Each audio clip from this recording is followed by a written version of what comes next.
Ces petits insectes de quelques millimètres sont la terreur de l'été à New York.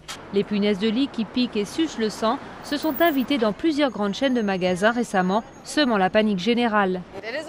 C'est effrayant de penser que l'on peut acheter des articles infestés de parasites et les ramener chez soi. Apparemment, personne ne sait d'où elles viennent et comment les arrêter. Les punaises de lit ne sont pas nouvelles à New York, mais cette année, elles semblent s'être lancées à la conquête de nouveaux territoires dans les quartiers chics par exemple, et même dans des hôtels de luxe. Avec plus de 10 000 habitants au kilomètre carré, la ville offre la cible parfaite pour ces parasites. L'an dernier, les services de désinfection ont enregistré 34 000 appels, 50% de plus que l'année précédente. Les autorités viennent de débloquer $1,5 million pour s'en débarrasser. Le conseil municipal a un message pour les punaises de lit, vous êtes mortes. Comme les chiens renifleurs de drogue, Freedom, lui, détecte les insectes parasites et leur lieu de ponte.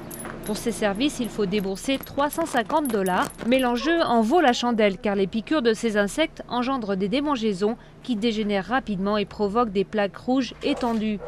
Lorsqu'elles réussissent à infester une habitation, il faut débourser des milliers de dollars pour s'en débarrasser et c'est sans compter l'angoisse qu'elles provoquent.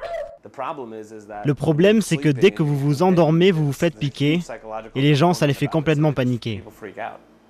Jérémy, lui, n'est pas du tout dérangé par les petits parasites. Au contraire, il en nourrit toute une colonie avec son propre sang, mais simplement afin de maintenir le flair de son chien.